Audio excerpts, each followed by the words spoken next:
Good evening, everybody. Thank you for finding the time in your busy schedules to meet with us tonight about our new math program. This is a wonderful turnout. We're very excited to have you here with us tonight. We'd like to welcome all of you, along with Dr. Valesky, board members, administrators, principals, and teachers to tonight's Parent Night. My name is Anthony Gugliotta. I'm the K-12 math supervisor. I love math, and I'd like you to now meet my three colleagues who will be working with me tonight. Thank you for coming tonight. I'm Catherine Kovarsik. I'm a math specialist at Lawrence Brook School. I've been teaching the district for about 19 years, and I have two daughters that are also go through the program. I'm Jamie Spinato. I'm the math coach at Lawrence Brook and Central Schools, and I've been teaching in the district for 10 years, taught grades 1, 2, and 4. I'm Christy Cognata. I'm an instructional coach at Bound, Irwin, and Memorial. I've been in the district for 17 years, and I've taught grades K through 4, and I was also a math specialist. We'd like to give a special thank you to Ms. Kovarchik, who's here tonight because Bree Petra, who is our third math coach, wasn't able to be with us tonight. So thank you, Catherine, for that. And I would personally like to give an extra special thank you to Dr. Joyce Boley, who's really helped all of us get this program up and running in all of our buildings. Dr. Boley is, she's a leader, but she also makes sure that we're up to task and everything, and we keep with our schedules. And she's really responsible for a lot of the great things that are happening in the district. So thank you for that. And as I was thinking about this while we were putting this together, and I'm thinking about how Dr. Boley has helped us, and it's really been a team effort. This has been one of the first experiences that I've had in East Brunswick where the curriculum department has teamed with IT, has teamed with the finance department, has teamed with all the different schools and the principals to really get this up and running. And just to give you a perspective of what's happening this year with enVision, we're rolling this out in 9 buildings, which takes up nearly 4,000 students and nearly 300 teachers. So all of this is happening at once. So it's a really big undertaking for us, and we've been up to the challenge, and we want to share some of the great things that are going on in the district with you tonight. So tonight's agenda, we really built this off of the feedback and questions that you shared when you RSVP'd, so thank you for that. And the first part of the night, we'll cover an overview of the enVision math program, and we really want to take you through what a lesson in enVision looks like and what the kids are doing in their math classrooms.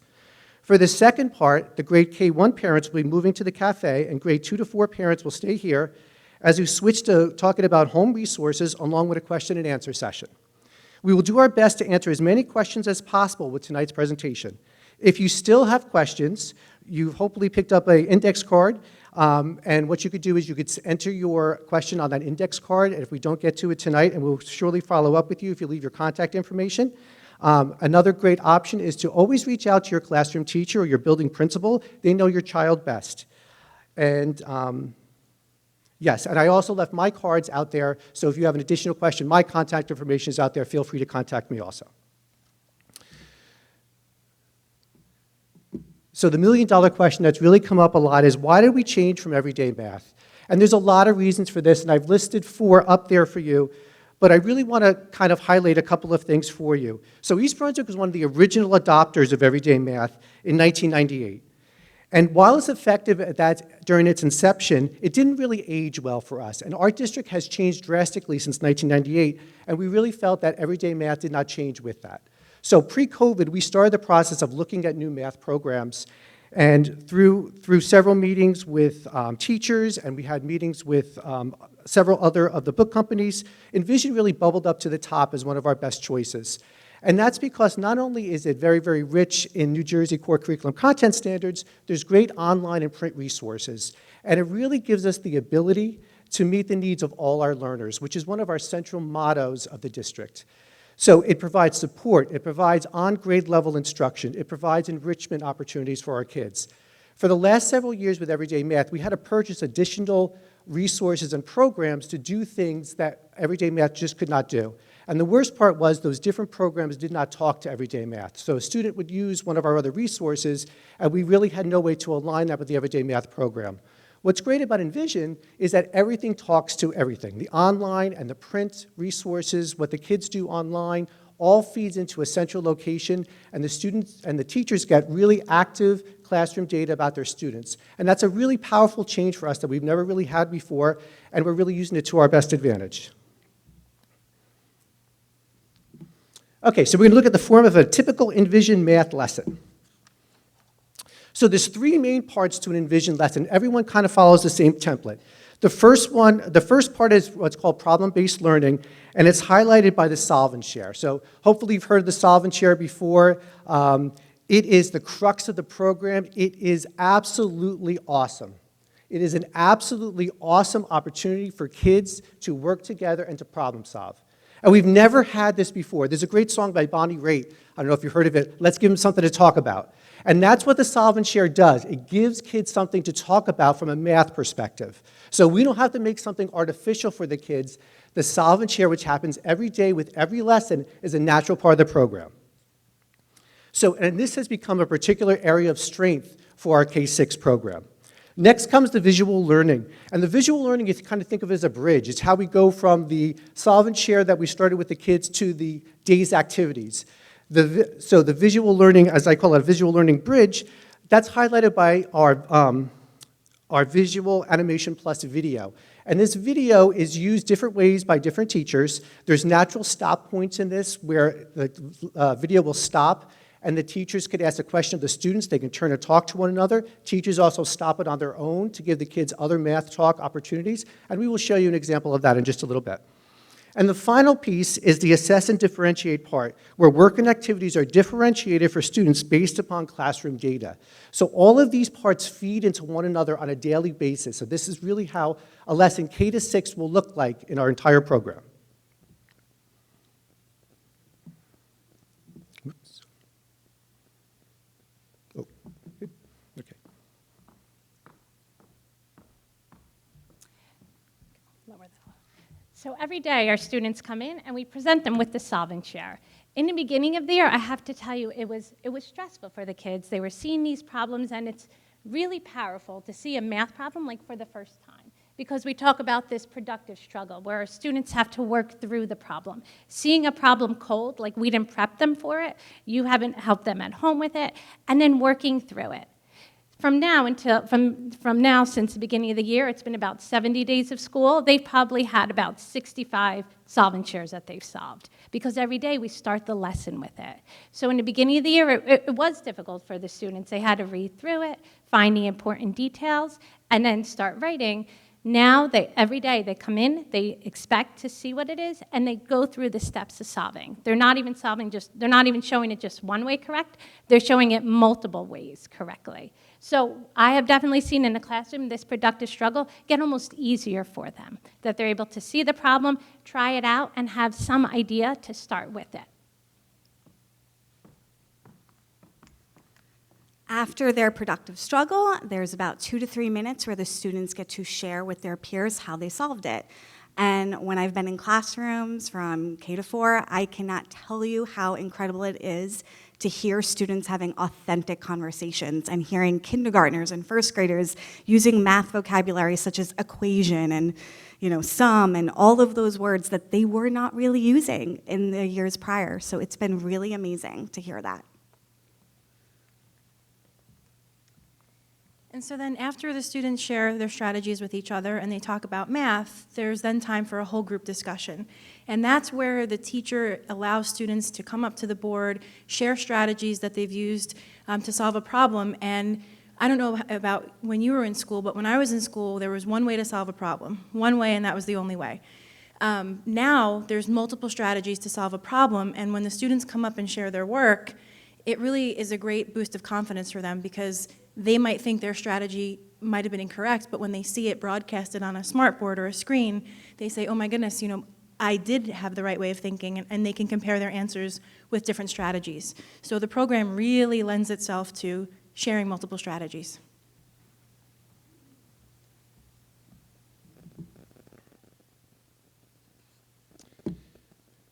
Okay, so I want to bring one solve and share to your attention that I was very, very excited about. This is a third grade solve and share, which I saw, I think it was mid to late October, and this problem was given to the students after it was introduced by the teacher. And it's about Germain has 7 coolers. Each cooler contains 8 bottles of sports drink. How many bottles of sports drink does Germain have in all? So when we say introduce the problems, a student might not know what the word cooler means. That's a term that they might not know, so the teacher reviews something like that. They talk about when you go to a soccer game or a baseball game, you bring drinks for yourself because you're there for a long time. So it's something the kids could identify with. So this was very, very exciting. So what happens is the kids are working, and I'm watching them work. So I'm on one side of the room, the teacher's on the other side of the room. And as I said, the student number 1 solved this problem by using 4 times 7 twice and found a total of 56. Student number 2 solved this problem by adding together 3 times 8 and 4 times 8 and found a total of 56. Student number 3 solved this problem by adding together 5 times 8 and 2 times 8 and found a total of 56. So each one did it a different way, and then the teacher says, why don't you share with one another? So the students began to share, and each student shared each one of their strategies. And I was so excited by what happened next. I was running back to the office. I told anybody that would listen because I thought this was so neat. And what happened was that the student who added together 3 and 8 and 4 and 8 told student number 3, who used a different strategy with friendlier numbers, I really like your method since you use friendly numbers. I'm going to try that next time. And that's awesome. That's exactly what we want to see, and that is the solve and share in a nutshell. That example is the solve and share in a nutshell, how there's different strategies, the kids talk about it together, they respect each other's different strategies, and one goes, you know what, that's pretty cool, I'm going to try that next time. So that was great. That was really a really great time for me as a math supervisor. So from the solve and share then, let's switch over to the visual learning bridge. And again, this is where vocabulary might be introduced. The teachers can use the visual animation plus video. Different things are highlighted within the video, and there's natural stopping points. And as I mentioned earlier, the teacher can add their own learning checks into it. And the important thing is that this video supplements the teacher's presentation. It is not the sole presentation that the teacher is doing. The video adds to what the teacher is doing. So this was the visual animation bridge, or this was the visual learning video that went with the problem that the kids did, the solve and share that the kids did. And in this problem, the kids were giving a drag and float, and it was 9 sections, and each section was 3 feet long, and the students were asked to find the total length of the float.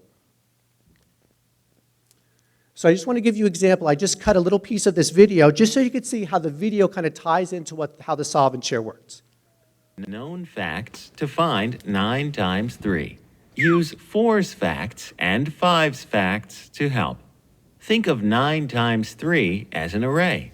You can break up 9 times 3 into 4 times 3 and 5 times 3. 4 times 3 equals 12, and 5 times 3 equals 15. 12 plus 15 equals 27. The dragon's body is 27 feet long. Why do you need to add the product to find the total? Now, I wanted to show you that example because, again, that is the exact, very similar process to how the students solve the problem. And this is very prevalent in the new math. It's probably different than the way many of us learn math, but we start with a more complex problem and we break it into easier parts, more friendly parts. And then we can solve the friendly parts and reassemble them to find the original question that we were looking for. So that was, this was a nice tie-in, and notice how the video naturally stops at a spot and says, why do you need to add the 2 parts? And that really leads into what the kids will continue to study in 4th grade and 5th grade when they talk about partial products. The final part of the process is what's called assess and differentiate. And here's where students are grouped according to data, using the classroom data, and we use 2 main models in the classroom. One is called the split classroom, and the other one is called the student rotation model. Both have the same main 3 components. One is a teacher table, one is an independent or tech station, and the third one is a partner station. So I highlighted on here how important the teacher and partner time are, and we really want to have this happen for every lesson. One of the biggest casualties, I think, from COVID was that kids lost the opportunities to speak to one another and to articulate their thoughts mathematically. That's why the solve and share is so important for us, and that's why this piece here of the partner time is so important. We want to make sure kids have times when they're working with a peer. The other piece of that is that teachers are able to break down their class into smaller sections and better differentiate their instruction. Again, with our motto of meeting the needs of all learners, this is very, very consistent. So every lesson we try to build in time where teachers can work with a small group of students, and also students have time to work with their peers. So here's an example just visually so you can sort of see what a split classroom looks like. In this example, after the first 20 minutes of class where we had the solve and share and the visual animation plus video, the teacher would break the class into 2 groups, and one group would start with the teacher, and the second group would start with partner work or independent tech work or a combination of the two that might change during the time. After about 20 minutes, the groups would then switch, and the group B that was doing the partner work and independent would go work with the teacher, and the teacher group would go into the partner work and independent tech rotation. The other version of that some teachers use is what's called student rotations. And this one looks a little bit similar, except instead of 2 groups, we use 3 groups. And we have Group A, Group B, and Group C, and each one is at a certain location, where Group A would start at the teacher table, in this case, Group B at the partner work, and Group C with the independent or tech station. After about 15 minutes, the students would rotate to their next rotation, and after another 15 minutes, they'd rotate again. This gives the teacher, again, the opportunity to work with 3 different groups of kids to differentiate the instruction, the problems, the resources that are used, depending on the unique abilities of the kids. So it might be a support, it might be enrichment, it might be on grade level. Everything is based upon the classroom data. Now, teachers will vary what they use using either the split classroom or the rotation model, depending on the day's lesson, the size of the class, student activities. There's several factors that they have, and it's really up to them to decide what's going to work best for their students, again, based off the classroom data. So just to show you some examples here, like when we say teacher table, we're a little bit loose when we say table. In this example, we have a first grade class and the kids are on the floor. This is very common in the lower grades where kids are working on the floor with the teacher, and the teacher's on the left is working with the kids. Notice that they have their sheets there, they have manipulatives right on the floor. They're in front of a kind of a post-it board there that they're working. On the right-hand side, students are working at their desk. There's a teacher table in the background. Hopefully you can see that, where teachers are working with a group of kids. We have some students that are working on their Chromebooks. So it's kind of a mix of you can kind of see the teacher table, and simultaneously kids are working on their Chromebooks. Another example that we have 2 teacher tables set up on the left-hand side. This is a special education class. So there's 2 different teacher stations that are happening concurrently, and the kids are broken up accordingly. And on the other side, again, we have students that are working on their we have students that are, again, that's the teacher table on the floor where they're working with, that's a first grade classroom when they're working on their skill there.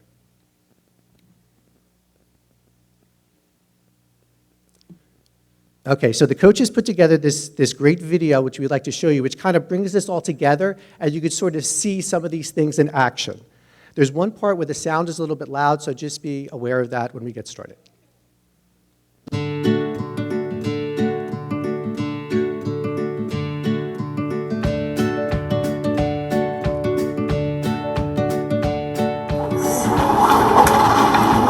going to read the story to you. Carly's parents own a motel in Orlando with 224 rooms. Could somebody tell me, what do you need to find? Sandra? How many rooms were not rented? How many rooms were not rented? Question. And found out that number, that missing number was 22. 28 plus 22, which is equal to what? What did we have to...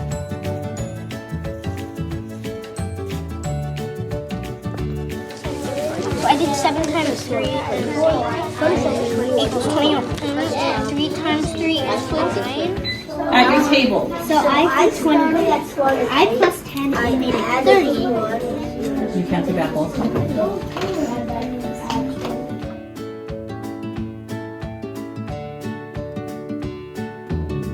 Okay, so this is what I want you to do today. Group 2, I'm going to start with you. Group 2, you're going to do, you can pull out the STEM project right here, and you'll do that after you're done with your picture. If you have time,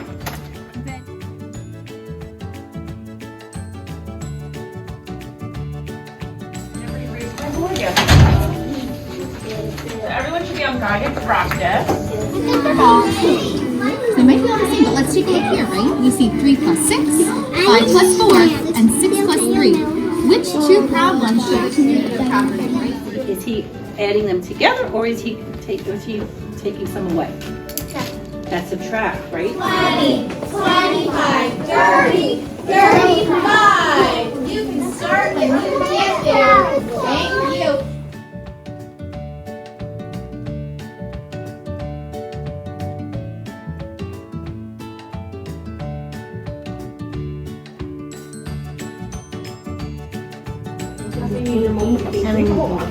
Okay, Seven, I got here four, it three, I says, know four. everybody read along with me.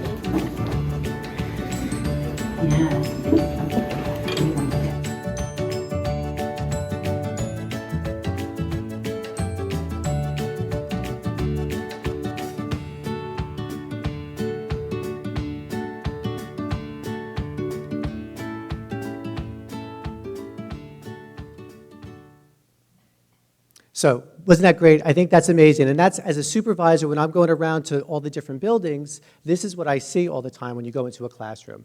You see kids that are engaged. You see a lot of moving parts. You see there's a lot of things happening at once, and the kids know what to do. And the teachers are like master orchestra people, organizing everything happening and facilitating everything. Kids are moving from point A to point B. They know what to do. There's a tremendous amount of engagement that we see that we had not seen previously. And that's what's really, really exciting. And all of this is happening because of the classroom environments that teachers have set up for their kids. And hopefully also the other point is, you might have seen in the background some of the split classroom or student rotation models so the students know where to go in the classroom, but also the level of math talk too that's happening in the classroom. Student to student, teacher to student, like that's really tremendous for us. And that's really one of our big focuses that we've been trying to do this year. Okay, as we prepare to kind of close up on our first part, we just have some closing thoughts and observations. So, as I said, I am the K-12 math supervisor, but most of my work this year has really been going into K-6 classrooms. And as we spoke about it, and I know you're here, you care about your kids, and you care about the program. This program is really, really good. It's a great program. It is building problem solving in our kids. It's building the ability for kids to talk to one another mathematically. It is helping us make our kids into better mathematicians, better consumers of math, and better problem solvers. It is different than everyday math. And just like any other program, when we started, there was transition issues that we had in the beginning. We have greatly improved from where we have been in September.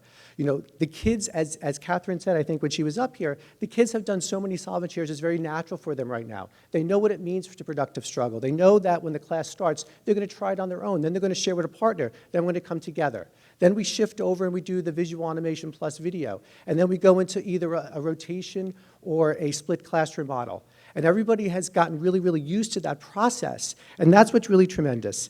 You know, we were very comfortable with everyday math, and that's always the hardest thing. When you switch from something that you're very, very comfortable with to something else, this program is more rigorous. It's more challenging. It has higher expectations for the students and also for the teachers. But East Brunswick is up for that challenge. This is the kind of program that we should be using if we want to improve how our kids are doing in math. And I honestly believe that as a math supervisor. And when the kids get into Churchill, they will learn about what's called an increasing function in math. And basically what an increasing function is in math, as time goes on, your outputs go higher and higher and higher. So what I will tell you is where East Brunswick math program is right now in January 2023 is amazing in 4 short months what we've done. I can't wait to where we're going to be in April and May and where we're going to be next year as the kids get into the program more and more. And when they enter their next grade, they're used to all the processes that are happening with enVision. So thank you. I think, Christy, you want to add something also? Sure. Yeah, I mean, Anthony said a lot of what I was going to say, but I have to say in my 17 years in the district, I only had experience with a different math program. So this year, just hearing the student conversation from peer to peer has been so mind-blowing. They're using vocabulary that they would have never used in the past. And I know that change is hard and sometimes it's difficult to adjust, but we are coming such a long way. Like I said, the conversations that they have are unbelievable. The rigor, the perseverance. In the past, if we handed a student a word problem or a number story, they'd give up really easily. And now they know it's not a choice. And what's life about? Life is about problem solving, right? So they're getting this experience every single day, and they're really, really doing well.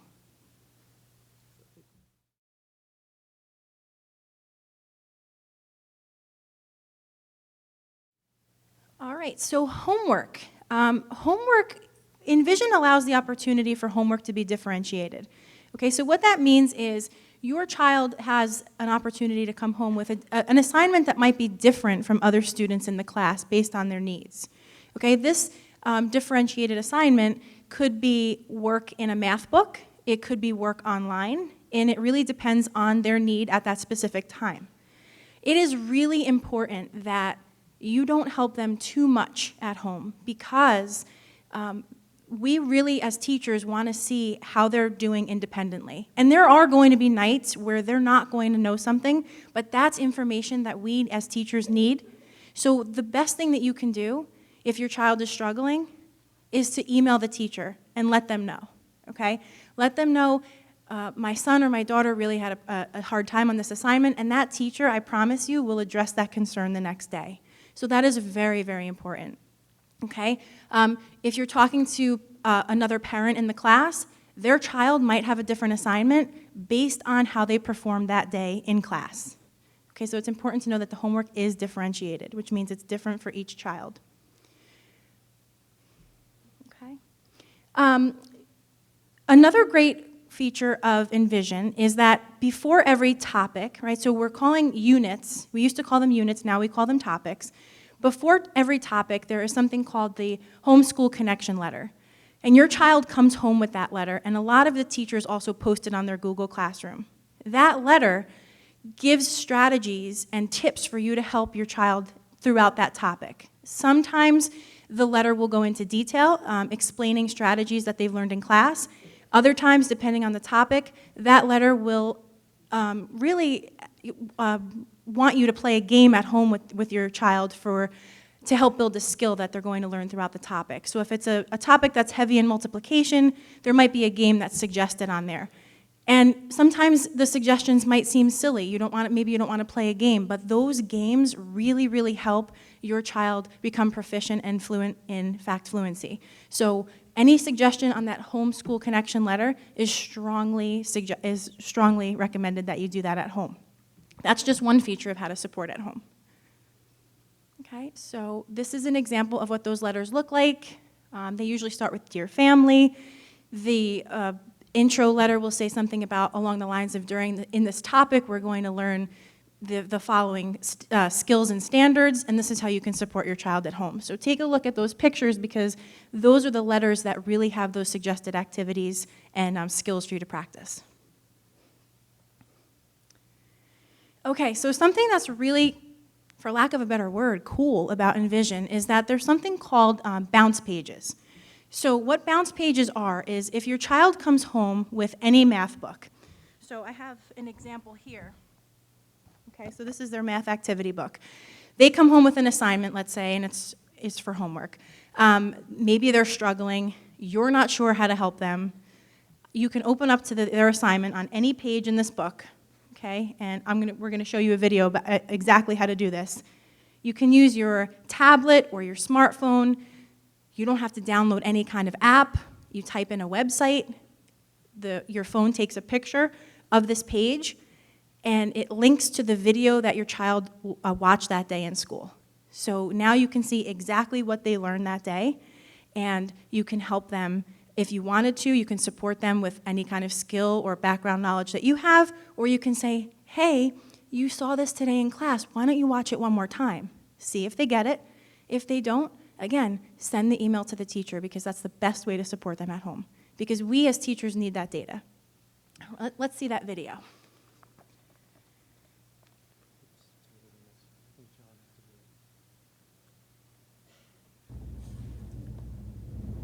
Okay, so you open up to the page, you go to bouncepages.savisrealize.com, which is also on the pamphlet that you got when you came in.